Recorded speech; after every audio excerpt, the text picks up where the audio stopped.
बिस्मिल्लाहिर्रहमानिर्रहीम। अस्सलामुअलैकुम प्यारे दोस्तों, ईटअप और यू टेस्ट की जानिब से आप सब दोस्तों को अपने चैनल में वेलकम करता हूं। तो प्यारे दोस्तों, मैं अपलोड करने वाला most important and repeated Urdu के एमसीक्यूज।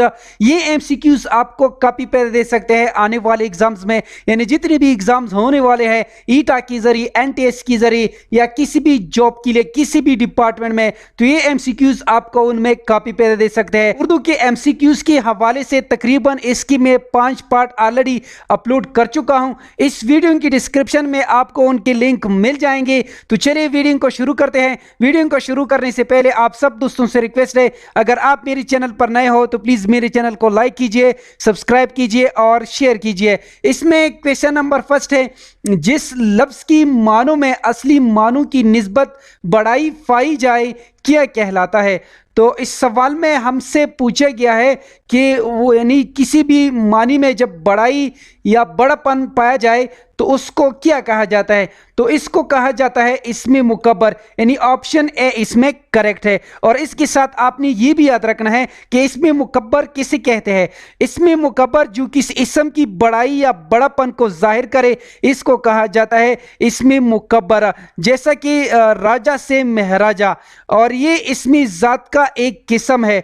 और इसमें मुस्तगर जो किसी इस्म की छोटाई या छोटापन को जाहिर करे तो इसको कहा जाता है इसमें मुस्तगर, यानी पहाड़ से पहाड़ी, संदूक से संदूकची वगैरह। और इसमें आला जिसमें औजार या हथियार की मानी पाया जाए, तलवार, कलम वगैरह, तो इसको कहा जाता है इसमें आला। नेक्स्ट क्वेश्चन पे आते हैं। नेक्स्ट क्वेश्चन है क्वेश्चन नंबर 2, वो फेल जो सिर्फ एक मजदर से बना हो उसी क्या कहते हैं। उसे फेल मुफरत कहा जाता है। तो इसमें करेक्ट ऑप्शन जो है वो है ऑप्शन बी। मुफरत की तारीफ ये है, ये वो हरूफ है जो सिर्फ एक हर्फ पर मुश्तमिल हो, जैसा कि अलिफ, वा, फा, ता, टा वगैरह।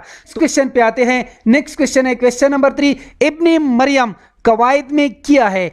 इब्ने मरियम कवायद में कुनियत है। तो इसमें करेक्ट ऑप्शन जो है वो है ऑप्शन ए। असल नाम के अलावा वो नाम जिसके पहले अब, अब्बू, इब्ने, बिन्त वगैरह मौजूद हो तो इसको कहा जाता है कुनियत।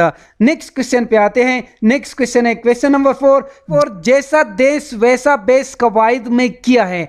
तो ये कवायद की लिहाज से ज़रबुल मिसल, यानी ऑप्शन बी इसमें करेक्ट है। और इसके साथ आपने ये भी याद रखना है कि ज़रबुल मिसल किसे कहते हैं।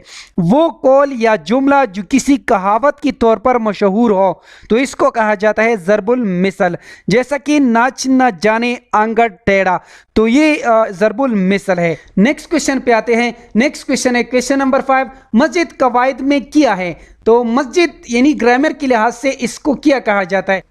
तो इसको कहा जाता है इसमें ज़र्फ़े मका, यानी ऑप्शन डी इसमें करेक्ट है। तो इसके साथ आपने ये भी याद रखना है कि ये इसमें ज़र्फ़े का एक किस्म है। इसमें ज़र्फ़ के 2 अक़साम हैं, इसमें ज़र्फ़े मकान और इसमें ज़र्फ़े ज़माना।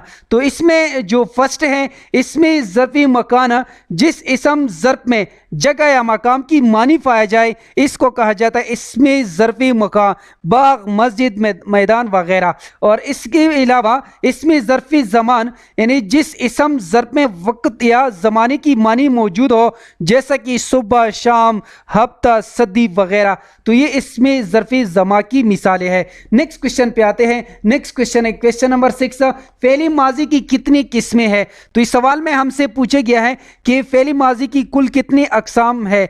तो इसकी कुल 6 अक़साम है, यानी ऑप्शन बी इसमें करेक्ट है। वो ये है माजी मुतलक, माजी करीब, माजी बईद, माजी इहतिमाली, माजी तमन्नाई, माजी इस्तिमरारी। तो ये इसकी 6 अक़साम है। नेक्स्ट क्वेश्चन पे आते हैं। नेक्स्ट क्वेश्चन है क्वेश्चन नंबर 7, इम्कान से इम्कानात इसम की कौन सी किस्म है। इम्कान से इम्कानात ये इसमें जमा है, यानी ऑप्शन सी इसमें करेक्ट है। नेक्स्ट क्वेश्चन पे आते हैं। नेक्स्ट क्वेश्चन है क्वेश्चन नंबर 8, इम्तिहान दिया गया फेल की कौन सी किस्म है। तो ये पेल की जो है यानी ये पहली मजहूल है, यानी ऑप्शन बी इसमें करेक्ट है।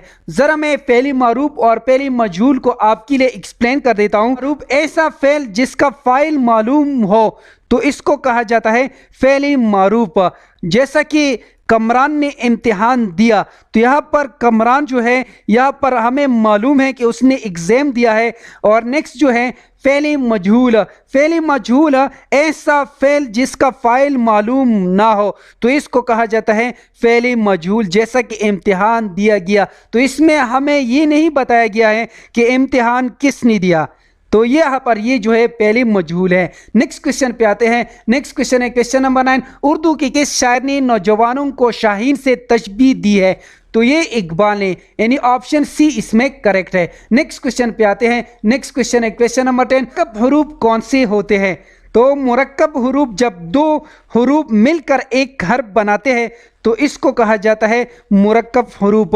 तो इसमें करेक्ट ऑप्शन जो है वो है ऑप्शन सी, यानी ऑप्शन सी इसमें करेक्ट है। यानी जो दो चश्मे यानी हे से मिलकर बनते हैं, तो इसमें करेक्ट ऑप्शन यही है। नेक्स्ट क्वेश्चन पे आते हैं। नेक्स्ट क्वेश्चन है क्वेश्चन नंबर 11। काफिया क्या होता है? तो इस सवाल में हमसे पूछा गया है कि काफिया किसे कहते हैं। तो इसमें करेक्ट ऑप्शन जो है वो है ऑप्शन डी, यानी एक जैसी आवाज वाले अल्फाज। इससे मुराद शेर के आखिर में आने वाले हम आवाज अल्फाज है। तो इसमें करेक्ट ऑप्शन ऑप्शन डी है। नेक्स्ट क्वेश्चन पे आते हैं। नेक्स्ट क्वेश्चन है क्वेश्चन नंबर 12। मुरक्कब बिन नाकिस कौन सा मुरक्कब होता है?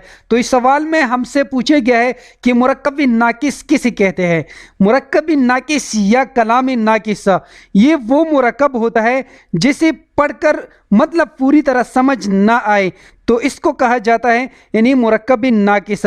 जैसे असलम की किताब, असलम की किताब, तो यहाँ पर इसकी पूरी मतलब हमारी समझ में नहीं आ सकती, तो इसलिए इसको कहा जाता है मुरक्कब बिन नाकिस। तो इसमें करेक्ट ऑप्शन जो है वो है ऑप्शन डी, यानी जिससे पूरा मतलब हासिल ना हो। और इसके साथ आपने ये भी याद रखना है कि मुरक्कब बिन नाकिस की 9 अक़साम है, इसकी 9 अक़साम है। नेक्स्ट क्वेश्चन पे आते हैं। नेक्स्ट क्वेश्चन है क्वेश्चन नंबर 13। रूहानी बाई कवायद की लिहाज से क्या है?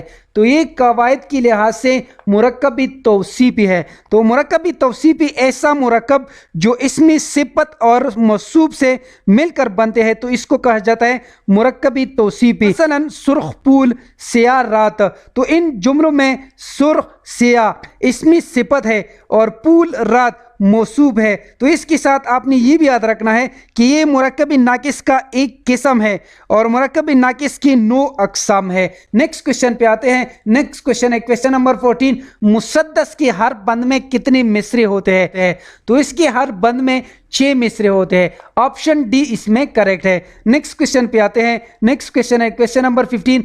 जो मानी अल्फाज कैसे अल्फाज को कहते हैं? तो जो मानी अल्फाज यानी वो अल्फाज जिनकी 2 मुख्तलिफ मानी हो, उन्हें जो मानी अल्फाज कहा जाता है। उर्दू में बेशुमार ऐसे जो मानी अल्फाज इस्तेमाल होते हैं जो एक माने में मुज़क्कर है और दूसरी माने में मुअन्नस है। जैसे आब, इसकी मुज़क्कर मानी है पानी और इसकी मुअन्नस मानी है चमक।